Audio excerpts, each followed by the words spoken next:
There are so many cool brushes in Procreate, and I've discovered another one. This one is called the Burnt Tree brush. It's actually a charcoal brush, and it can be found with all the other charcoal brushes. So I thought I would highlight this brush by doing a charcoal drawing using one or two of the other brushes as well. But the interesting brush is the Burnt Tree, which I've used to do all this foliage in the front of this painting. So I'm going to show you how I did that. Let's get into it. So continuing my experiment with brushes in Procreate, I thought I would look at the charcoal brushes. I have used charcoal brushes before, but in this instance I thought I would try one of the brushes that I've for some reason overlooked, and that's the Burnt Tree brush. I don't use it straight away. I'm going to get into a couple of others first, and one was the charcoal block and the carbon stick and the 6B compressed. The carbon stick is the one I've used initially for the sky, and it gives this really soft textured look. I really like that, and I pretty much get colour over the whole of the painting with that brush first of all, and I've not got it sort of absolutely massive size where I try and get the colour on really quick. I'm taking my time a little bit because I want to get a sort of a real painterly look to the sky. I want to get these soft blurred colours for those distant hills on the water. I want everything to be really loose, and I was wondering how I was going to get all this foreground trees, bushes and grasses in there and get them look interesting but not sort of overbearing where they dominate the drawing, and also where it still looks like it's part of the same drawing. There was a danger that if I'm using different brushes or different techniques, it would look a bit disjointed.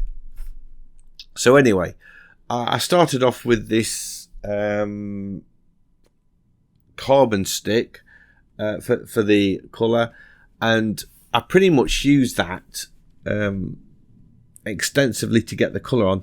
Then I discovered the brush that really excited me, and that was the Burnt Tree brush. And you can see here I'm messing around. I've discovered that, oh, this is going to be so perfect for putting the leaves on these bushes and trees with just one stroke of that charcoal brush. I was able to sort of cover the tree with leaves. And the other brush I used for the detail was the 6B compressed charcoal brush, and I found that the best one to get sort of sharp edge shapes. The others were much softer and didn't really work too well when I was trying to draw the buildings, for example. I wanted some hard edges and it just wasn't cutting it. So you can see I'm using that Burnt Tree again, putting in some highlights in those trees.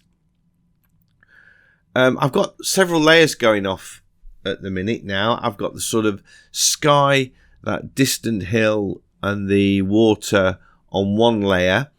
I've got the trees on a second layer, and I've also got a layer, sort of two layers of trees, and then below, well, I want it to be below. I want the buildings to be on a layer below the trees, so the trees hide a lot of the buildings.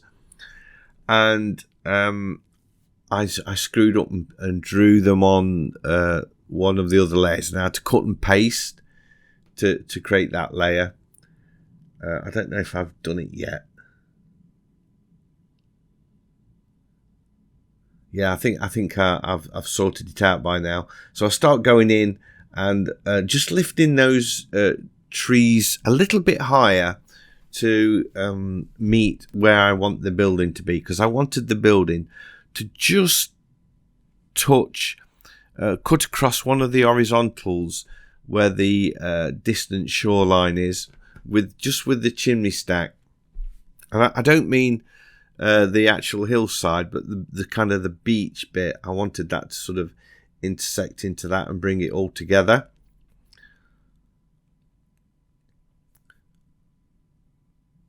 So I'm just sort of sketching away all with these charcoal brushes to get in these buildings.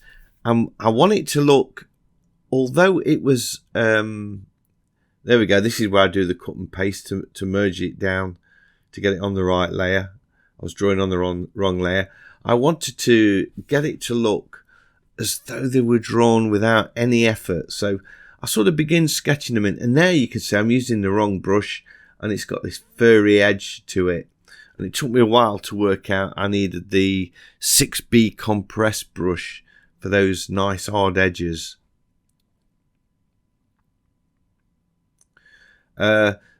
Using the 6B compress brush, you could do a fairly decent size stroke and still have a nice hard edge.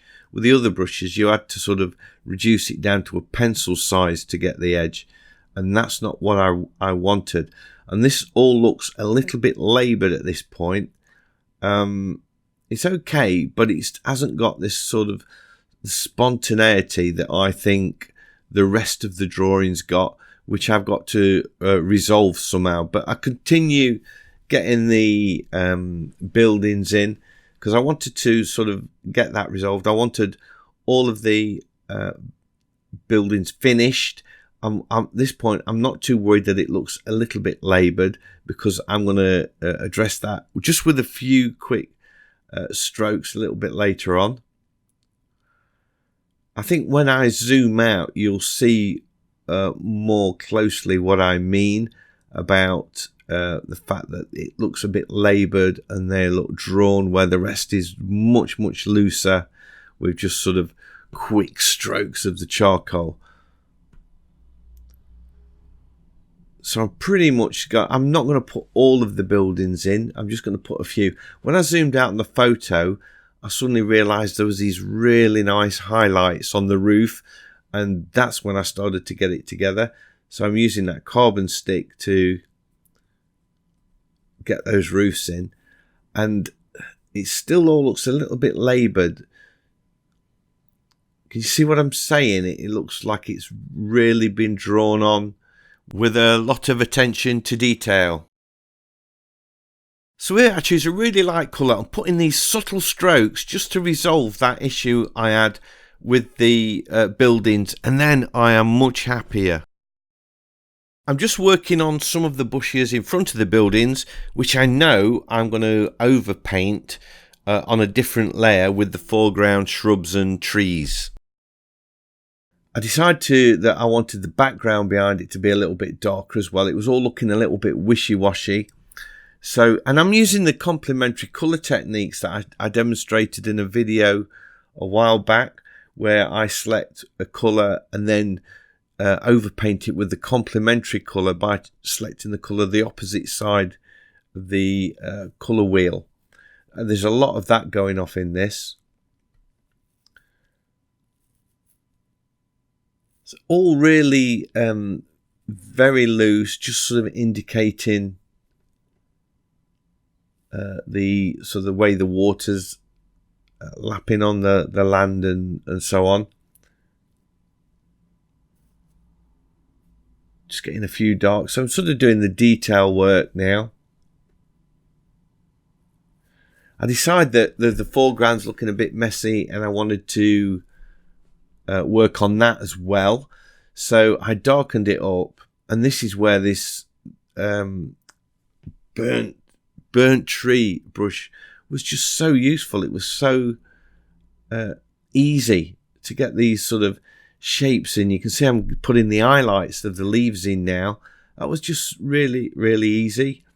And then I decided to just sketch a few twigs in and trunks and branches, just so that you could really see that is the a tree and bushes and things, and just makes it a little less abstract, really.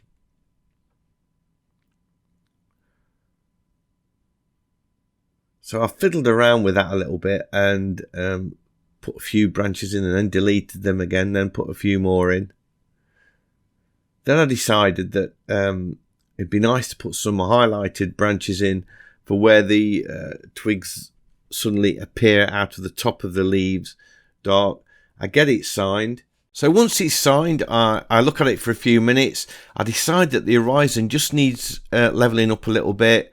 I fiddle about with it a little bit more, putting a few highlights and sparkles on the water just to add those finishing touches. And that's it. That is my sketching in Procreate using the charcoal brushes, specifically the burnt tree brush. Hope you've enjoyed this video. If you have, a big thumbs up as always is much appreciated. If you're new to the channel, please consider subscribing, because I've got lots of videos like this and I would love to be sharing them with you. So hopefully I'll see you all in the next one. Bye.